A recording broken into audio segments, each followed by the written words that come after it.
It's finale time. I know. Like one of my favorite and least favorite things is ending these episode runs that we do, and it's the end of She-Hulk, which is kind of sad. I kind of can't believe it's here already. Yeah, it was fast. It just kind of like rode through. Mm-hmm. And like it also kind of reminds me that I always wish that there was more after this. Like like I kind of wish that Disney had one after the other closer together, but there's a lot going on in the future, so I don't have to worry too much about that. But still, right? We have a little drought coming up, but that's all right. And I mean, the season finale did not disappoint. And it is a season finale. There's already it's pretty much confirmed that it's going to be a season 2, which is good. Right. But I mean, the show definitely did what it wanted to do, and definitely had its own thing it wanted to try to do. And I kind of appreciate that. Yeah. We're going to talk more about the ending in a second, but yeah, like let's just go through the different the hit points to kind of talk about all that. Before we get into it, you love giving things grades. I do. What? Yeah, you do. What kind of No, I didn't know that. What kind of a grade?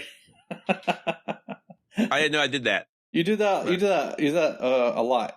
And it's part of your job too. So yeah, so it's definitely depressing. What grade would you give this? Yeah, the finale or the entire season. Well, let's do the finale and then follow that up with the season. This season, I would give the finale an A, 100%. I give the season a B. Okay. I thought the season had some low points, but the finale, I was very much engaged the entire time. I thought it was good. I thought it was well done. I think I can go right along with your assessment. Yeah, it's great. Yeah, cool. All right, so let's get to it. Let's get to it. The opening scene was awesome. I don't really need you to tell me anything about that. I get that it's a callback to the Incredible Hulk TV show that I kind of grew up watching. Yeah, and like that show was great, great in its badness, and the She-Hulk definitely kind of. I watched the original and I actually put the YouTube clip on the original so you can see it. But it's just kind of hilarious how bad that intro was. It's just like it's very dated. Like when he's trying to he's trying to change his tire, and that's how he turns into a Hulk. It's just right. He gets mad because he's trying to change his tire, and it's hard to do, man. Pretty hilarious. And one thing about the old show that I forgot is like there was a reporter kind of chasing the Hulk the entire time, which I thought was interesting. Yeah. But yeah, the show is. But you know what? And so we of course do see the actor that played the Hulk, Bill Baxter, right? Bill Bixby, and. Yeah, he was great. And Lou Ferrigno, of course, was the Hulk. But you know what was missing is the title music. The do do do do do do do do do. I thought that was in there. Don't do that again. Yeah, it was great. It was a great way to open it up, and I like that she was dreaming that, which is really good as well. It's really smart. Yeah. That segued into the fact that she was imprisoned. She lost her job. She lost her job, got arrested, and the only way to get out was to and we predicted this way early that she would one day wear an inhibitor, and she did. She put an inhibitor on her, so we kind of predicted that. No more She-Hulk. On. Yeah, it was sad. It was definitely depressing. Seeing her lose her job, moving it back into her parents. Yeah, so like she loses her job. She's a lawyer. She loses her job and she immediately has to move back in with her parents. She doesn't have a little bit of money saved up to like stay in her place until she figures out what she's doing next. She probably maybe did, but I mean, life is expensive, and she's not going to get another job anywhere. Who's going to hire her at that point? So she's kind of like in a weird rut, And I think that kind of that moving in with your parents at that point, and the people like chasing you and taking cameras and stuff at you and stuff. It's just kind of it was everything we predicted would happen. The kind of sadness it was. So right, yeah. But yeah, you were 100% right. I think you predicted that Todd was the Hulk King, or Todd would be the initial bad guy, and he created Intelligentsia. Right, right. That was kind of disappointing. I mean, just like, but it does match so. Jennifer Walters agrees with you. Yeah, and so when you watch the show, it like a lot of stuff that we were talking about with plot lines and stuff like that. The show sort of went to a place of like absurdity. Basically threw them all away. Yeah, no. So the Abomination shows up, and then like Todd injects her blood, because we talked about that last episode. We were like, how is the blood going to work into the show? It doesn't make any sense. Yeah, like, so why would Todd want to... Yeah. Mm-hmm. but I like the transformation from Todd into Hulk King. Yeah. But let's back up. When Pug kind of infiltrates the intelligence crew, right? And they were just talking, like just calling women females and saying all this absurd stuff. It was like perfect. It was like, this is like making fun of these people is the best thing I've ever seen. It's hilarious. Yeah, Pug was really good in that scene. Yeah, and it, like, it shows you their absurdity. I hope that all these guys on Reddit and Twitter just like, just got super upset and got mad. And I mean, the best disinfectant is sunlight. Right? I really like they did, but unfortunately, I don't think they're going to learn anything from this. No, they're not going to learn anything. Which is fun. Nikki was also great in this episode. She was really good in those scenes with between her and Pug. Yeah, I hope we get more Pug at some point. He was great. He's becoming one of my favorite actors. I really like him. I only know that I've seen him in this. I don't know what else he's been in, really. Watch. You won't watch this, but go back, try to find. I think it's on Netflix. Watch Arrow season 5. You won't. But it's good. I've probably actually already seen that, and I just don't recognize him. Or I would any day of the week I'd go back and rewatch Arrow. I liked Arrow a lot. Yeah. Go to Arrow season 5. It's kind of like the perfect blend of a action like hero show combined with a soap opera. Don't make you do an Arrow podcast. Don't make me want to do that. Do you know answers to my questions about Arrow? I absolutely do. 100%. That's terrible. Maybe we could do something. We could definitely do something. Maybe. Yeah. Maybe if Marvel ever gives us any breathing room. Yeah, which probably won't happen. But let's go back to another green superhero. We got Green Arrow, Green Shield. Yeah. Let's see that. I loved when the absurdity of the show just hit the head. Like Todd's turned into Hulk Todd. And I love that transformation. It was the best. Yeah, it was good. I was like, what is going to happen with his watch? Is he going to like cut his hand off or what? Never wear a still watch when you're about to turn yourself into a Hulk. And then Tatiana shows up, and there's a big fight. And I love the fact that I knew we would get more Titania. Yeah, Titania was good. But I just love that all of a sudden the absurdity of what we're watching kind of hits the head, and we all realize almost immediately what's going on. Like, this ending is dumb. Like, this is not what we want. And then Hulk drops in. Yeah, real quick though, as all this is happening, is Abomination a good guy or a bad guy? He's just in the middle of something he shouldn't be. Like, first of all, he wasn't supposed to take off his inhibitor and turn to Abomination. And second, he was trying to give a motivational speech to a bunch of jerks. So in my case, I think he was just misguided. But I don't know that he was entirely briefed on what this group's about when he rented out his space to them. Mm-hmm. Because the speech that he's giving them is kind of generic and could be a good motivational speech just to give to a group of people that are kind of down on their luck and need help. Unfortunately, these guys aren't actually down on their luck. They just think they are and blame women for everything bad that happens to them. I think that Abomination was still kind of on the good side of the fence in this episode before all the craziness really happens. And how can I put this?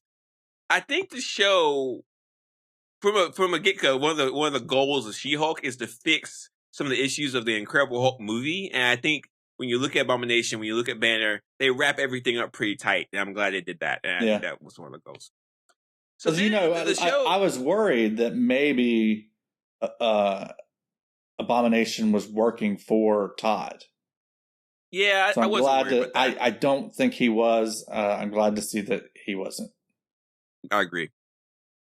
And so the wrecker apparently was not either. No longer anymore. Yeah, but there's some questions behind. Still weird. Anyway. Like, why didn't he say, "Hey, by the way, this guy's trying to steal your blood"? Yeah. Yeah. But then, so I've got in my show notes WTF. Yeah, which is a acronym. It's an acronym. It stands for something, and that was the point where the screen turns into the Disney Plus menu. And She-Hulk goes like swinging around on all of the different tiles in Disney Plus and breaks her way into the Avengers Assemble TV show. Yep. Yeah, and then she finds the show writers of her show. Sorry about that sound. And then the show writers say that the only way to change things is to talk to Kevin, which is I think we all thought it was Kevin Feige. Feige. And she has a small little, she does give us a hallway fight scene. Did you see that? Mm-hmm. Yep. Yeah, a little hallway fight scene with the Disney security guards. Yeah, and then we see the head of the MCU, a weird robot with the acronym of Kevin. Yeah, looks a lot like Otto from WALL-E. Yeah. Yeah. And like at that point, which is another Disney movie. Yeah, and at that point I was just like, okay, I'm down with this. Like, let's just do what we're about to do. Let's have fun with this. And like, I think the show was like, we've been breaking the fourth walls. Let's keep doing it. Let's just have some fun. And it highlighted a lot of stuff that Marvel, that the MCU keeps doing. I mean, there's the complaint that the MCU shows and the MCU movies are the same Z's, that the ending happens the same way over and over again. That's a valid complaint. And when you look at all the different shows, each one has this set piece ending thing. And She-Hulk was like, that's not our show. We're not going to do that. Like, we're not going to have an ending set piece. And I like the fact that they were gaming us through the whole thing. Like, all throughout the entire season, they were trying to get us to this place. So the show just took our expectations and just changed them, flipped them. And I thought it was very satisfying because the show's right. The show, like, I didn't want another big fight with the Abomination. I didn't want to see a Hulk Abomination fight. I didn't want to see Titania. I didn't want to see this Todd Hulk. I didn't want to see any of that. I wanted to see a show about a young person, a woman, trying to come to terms with being She-Hulk and being Jim Walters. And there was a moment where she's laying on bed and she's like, I didn't want these powers, but now that they're gone, I miss them, or this is not what I want. And I think she finally came to terms with who she is and what she wants to do. And I thought that was excellent. We talked about this a little bit earlier in the podcast, and or the one of our earlier She-Hulk podcasts, and I definitely didn't think that this show needed a big bad guy finale ending like most of the other shows do. Yeah. Yeah, I mean, I am disappointed that the leader didn't show up. I'm disappointed about that. But there's other things the show did that we'll get to later that I thought made up definitely would have been a cool tie-in had he been kind of behind all this. Yeah, just as a way to revive him, from that movie. Yeah, to have the end credits and have him like watching news feeds of everything going on, and just see his big head. I think that would be cool. But we'll get him at some point. So again, right. But yeah, I mean, you and I were talking about it like this. The real plot of this show is, and it goes back to what that internet commenter said. The real plot of this show is Jennifer Walters' character development and how she deals with becoming She-Hulk. Yeah, and that's the true villain or antagonist of the show. And I think in the show notes you asked what the climax of the show was. And I think the climax of the show was when she convinced the Kevin robot thing to change the ending so she could have the ending that she thinks is best. Yeah, I liked it. Exactly. Yeah, I do think that's the climax of the show too. Yeah, and everything after that's kind of like what do they call it? A denouement. denouement. Very good. Denouement. Yes, very good. Yeah. One of the funniest things about that conversation with Kevin, she was like, "Can Daredevil show back up?" And then she's like, "A woman has needs," you know. He's like, "We've been historically low in that department or whatever." Yeah. And then there's a nice little callback. She's like, "When are we going to see the X-Men?" You know, she looks straight at yes, the most obvious thing that we would ask. And right. He's like, I can't tell you that. Yeah. I mean, it's just like perfect. It was absolutely perfect. Her just looking at us, be like, "Yeah, I asked." So Kevin was about to tell her about how Hulk was going to come back just so he could introduce, and she's like, "Yeah, save that for the movie." Yeah. So a tease of a upcoming Hulk movie. That's very exciting. Hulk getting his very first standalone Hulk movie in the MCU. No, technically it's the second. Mark Ruffalo getting his very first Hulk movie. Yeah. In the Who knows MCU. when that's going to happen? Who knows? Yeah. And then Kevin teases her and says that he'll see her on the big screen. Yeah, but it's not true. Really funny. She goes, "Really?" He's like, "No, no." But we will. You will see She-Hulk in an Avengers movie or something like that at some point. Right? Probably. Yeah, I have no doubts. Yeah, it'll probably be a while, but yeah. And I'll be honest with you. Like, if you look at the series, like if you look at all the MCU stuff, She-Hulk's a nice, refreshing glass of lemonade. But I am looking forward to going back to more serious fare. I just am, you know, because I mean, I love She-Hulk. I love what it is, and I love the show. But I am kind of excited about going to see the new Black Panther or Wakanda Forever and getting back to like our regular scheduled programming. But I think She-Hulk's great. I mean, I think Tatiana was fantastic as Jennifer Walters. I couldn't ask for anything more. I think the show is probably pretty, and I think this is a show where people could watch it at any point and just have a good time with it. You know, so right, yeah.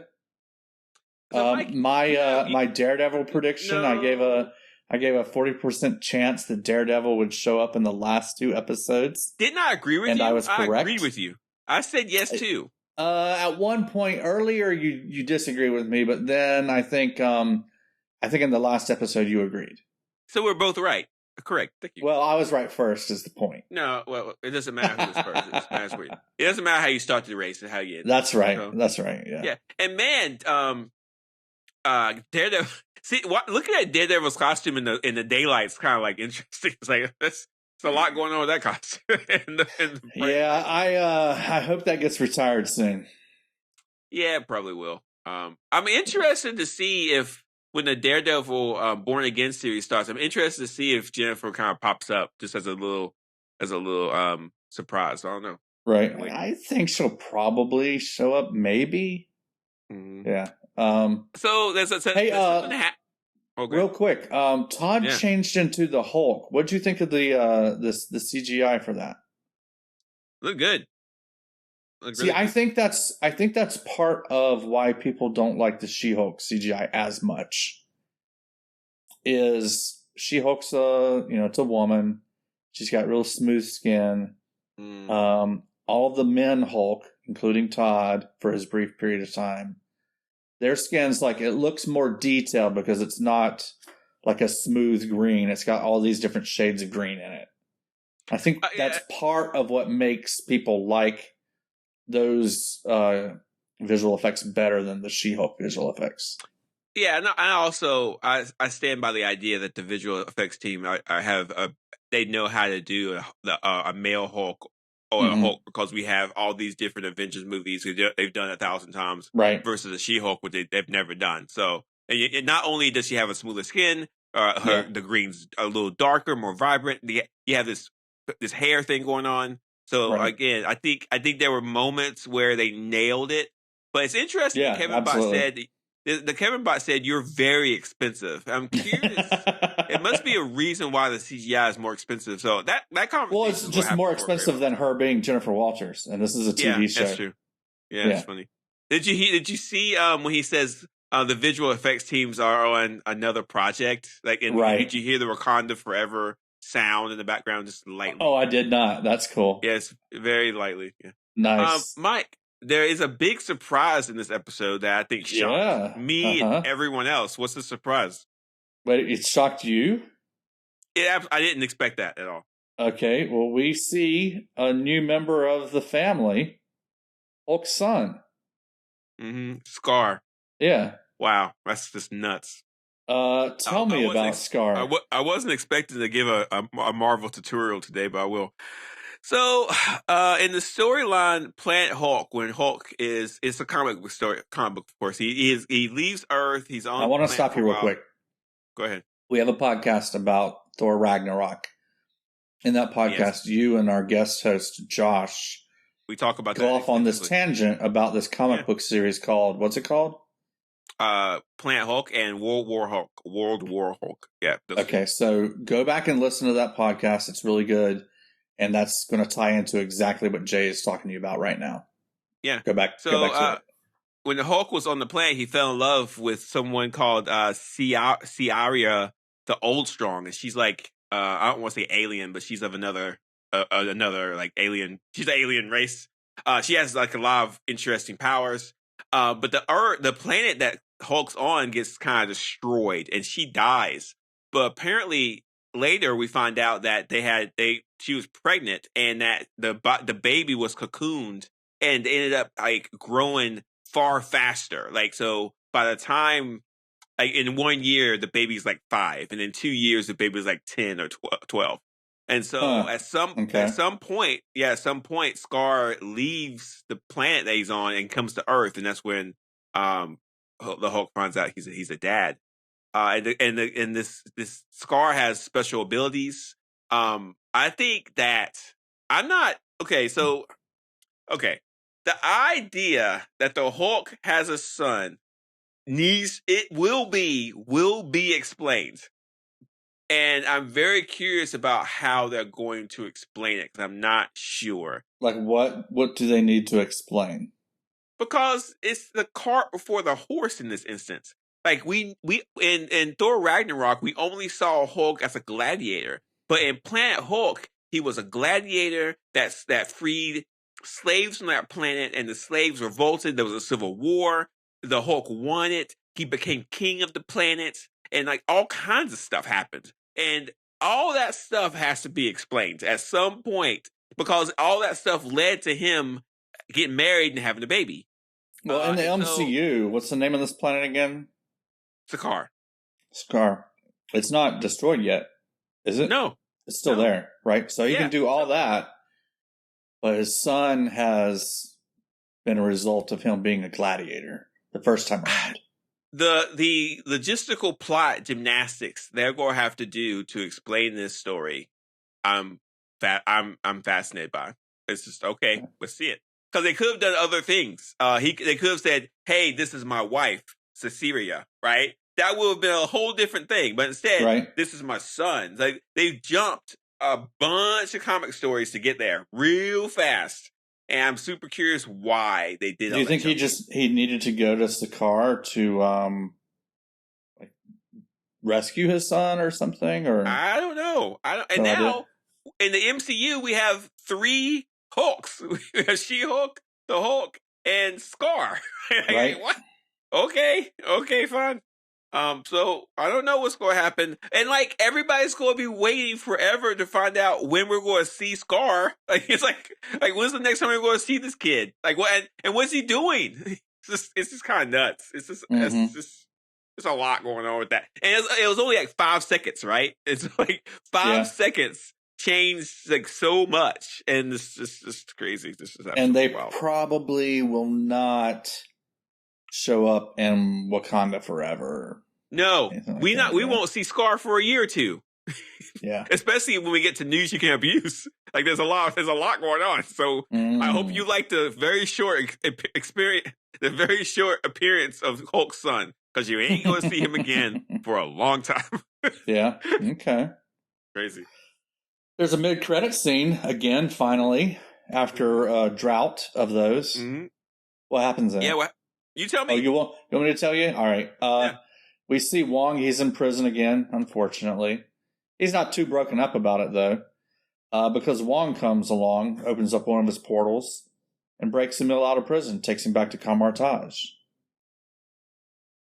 It's great. Great ending. I love it. And even to the point Emil's a little concerned about the fridge situation. Like, is it shared, or do you get your own fridge or whatever? Do you have Wi-Fi? Yeah, which is a callback to Doctor Strange 1. Right, yeah. What's the Wi-Fi password? Yeah. And we're not animals. It was Shazam or something like that? I forget what it is. No, it's Shambhala. Yeah. And we're not animals. It was great. And if you're looking at She-Hulk and again, we've talked about this before, each episode, each new series or each new movie kind of settles the MCU. Like, this is what happens now. And now in the MCU, we have several different interesting things just based off She-Hulk. The Abomination is in Kamatage, hanging out with Wong. Right. Hulk has a son. Watching TV shows. Yeah. She-Hulk is a superhero / lawyer on her own. Yep. I think maybe she might, once she gets up and running, bring Nikki and Pug along with her. Yeah. Oh, definitely. 100%. Yeah. Oh, and Daredevil's back. So and Daredevil and She-Hulk are lovers. So yep. He's hanging out in LA for a week to hang out with She-Hulk. He's hanging out. Lots going on. So yeah, man, this series. It was a whirlwind, but a good whirlwind. I think that the longer episode, I think the half an hour, 9 episode length, I love that. Keep that going. That was good. Yeah, the humor is fun. Tatiana was amazing. She-Hulk, the CGI could have been better in different places. The cultural commentary, perfect for the show. Yeah. Spot on. 100%. Let's go. Yeah. Your thoughts, Mike? Wrap us up. I agree with you on all that. We already said, this show's an A. Series overall is a B. Yeah. It was good. It's not as good as Miss Marvel, which was the last series, but so they're not on a rocket ship, Like, it's still a little bit uneven between these shows, but overall, I mean, it was pretty good. It's not a huge drop off. No. And again, just looking at Disney Plus and all of the offerings, what an absolute deal! We're not getting paid by Disney Plus, even though Disney, if you're listening, we would totally do that. Yeah, I will give you a half-hour ad, Disney Plus. I don't care. Right. Just pay me. You don't even need a script. No, I'll just talk at length. Okay. Right. But I mean, it's another show that you can definitely just sit down, turn on, have fun, 100%. And I'll even say, it's kid friendly. To be honest with you, would you let your kids watch this? I mean, I did. Yeah. What did your kids think? Well, my daughter's she's checked out. So I encouraged her to watch it, but she didn't really watch it. That's great. My son stopped watching it. He's gotten really into playing VR games with his friends. So I don't know if it's more that he's not interested in the show or that he's just super interested in playing games with his friends. So yeah, they will watch stuff for their dad. Yeah. Yeah. Okay. Yeah. Are you ready for some news you can abuse? I am ready. Oh, we got a big one. This is actually pretty big. And sad. Blade, Deadpool 3, Fantastic Four, and Avengers Secret Wars have all been delayed. All been delayed. And here's the deal. I'm going to read you out just one of the Avengers, not both of them. I would think that if one gets delayed, they would both be delayed. Well, let me read out some dates. So Blade was supposed to come out November 3rd, 2023. That's now coming out, according to this article, it's coming out on September 6th, 2024. That is quite a slip. That's 2 years for us. They have pushed the reset button on that movie.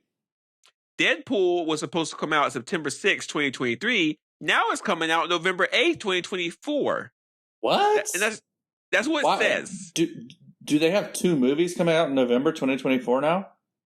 You know what? I am going to Google this real fast because I don't think these dates are correct. And other people are talking about this. This is from The Verge, right? Yeah, it was. And Deadpool, I'm going to put Deadpool delay. I just want to confirm that because those numbers don't add up. Yeah, why would you have 2 movies coming out in the same month of the same year? It's confirmed. Yeah, no, I'm looking at a Variety article, and I think it's the same. Yeah, So Blade was moved from November 3rd, 2023 to September 2024. Deadpool from September 24 to November 24. Fantastic Four is from 2024 to 2025. And let's see. There was an untitled, it says an untitled Marvel film was moved back that we don't even know about. Oh, that's X-Men. Probably. Maybe it was World War Hulk. Oh, yeah. It's either X-Men or World War Hulk. One or the other. Yeah. Avengers Secret War has been delayed from November to 2025 to May 2026. And another untitled Marvel film was set for May 2026 and has been removed from Disney's calendar. So this is what? Dude, yeah, this is a lot. These delays are pretty massive. So hang on for a minute, Mike. I need to give me a second, okay? Yeah. What am I doing here? Okay. I don't know. Hang on, I'm going to link this. I'm going to go back and look at the announcements from the Disney Plus Day or whatever it was. So It says here, I'm looking here, Blade was supposed to come out. That's delayed. Talk into the microphone. Oh, I'm sorry. Okay, Mike, I'm looking at this now. You know what? Thunderbolts was supposed to come out on July 25th. I don't think that's delayed. July 25th, 2024. Captain America is supposed to come out in May 2024. The Marvels are definitely coming out in July 2023. That's already filmed. And then you got the Guardians of the Galaxy. It's weird the staggering of these delays. It's not like, hey, our next 4 movies have been delayed.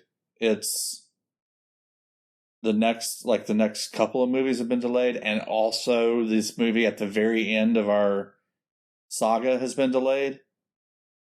Oh no! Wait, hang on. Hang on. Oh no! What? No. Okay. Oof. So Avengers: The Kang Dynasty is scheduled for May 2025. So I thought that was the unnamed one, but okay, it's not been delayed. So we're on that. So I guess the Kang. Yeah. But this, like, all of Phase 6 except for Kang Dynasty is moved, and I guarantee you Kang Dynasty is gonna go. So Phase 6 almost is gone, like that. That's done. And now and so if you're looking at Phase 5, so if you look at Phase 5, everything seems fine. There's nothing off of Phase 5. But okay. So like Daredevil was like the first movie of Phase 6 or something? No, Daredevil's a show. It's still there. I'm sorry, not Daredevil. I meant Deadpool. No. So for Phase 6, I guess Deadpool was, but Phase 6 is just gone. The schedule is just changed. But Phase 5, that's weird. Yeah, Phase 5 the Phase 5, which is the next phase, we still have Ant-Man and the Wasp and Quantumania, Guardians of the Galaxy, Secret Invasion, Echo, The Marvels, Loki Season 2, Ironheart, Daredevil, Agatha, Chaos, and Coven of Chaos, Captain America, and Thunderbolts. But Blade's gone off of Phase. So we have an empty slot for Phase 5. Eee. Okay, so Blade was the start of it. Okay. There is no winter movie next year. So this year is Wakanda Forever. Last year was Spider-Man. I can take the break. I can take the break. I can't take the break. Well, you know what we have to do if there's no new winter movie from Marvel? We all just rewatch Iron Man 3. So here's my prediction. You ready for my prediction? Go ahead. The Marvels gets moved to winter, so they have a winter movie. Yeah. Because the Marvels, but then they won't have a summer movie. So Guardians of the Galaxy probably get moved back into summer. But next year's going to be light offerings, brother. Yeah. Light. We have more Disney Plus shows than we do movies. Maybe that's where they want to go. Maybe that's when they want to go. Maybe. I don't know. I know that Blade was delayed because of director issues and story issues. So they probably will just go back to the drawing board for Blade. Right. I'm not sure about the other stuff. That seems like it's a total reset to me. Yeah, and I mean, I'm not going to start saying it's all over, doom and gloom. But delays like this is serious money, and that's bank accounts that they're worried about. And Disney's done a very good job of keeping this stuff rolling. And maybe they're getting to the point where they can't do it. I don't know. We got to keep an eye on it. They need to create another Kevin bot. Yeah. But listeners, we are on it. We are going to keep you informed of this. This is a big one. Next up, there's a bunch of information about Wakanda Forever. If you don't want any spoilers, don't read this. But it does give us a couple of heads up about Namor and some other things. So if you're interested, they're not big spoilers, but it's to the point where if you want to go in blind, don't read this. I will not be reading that. Yeah, don't read it.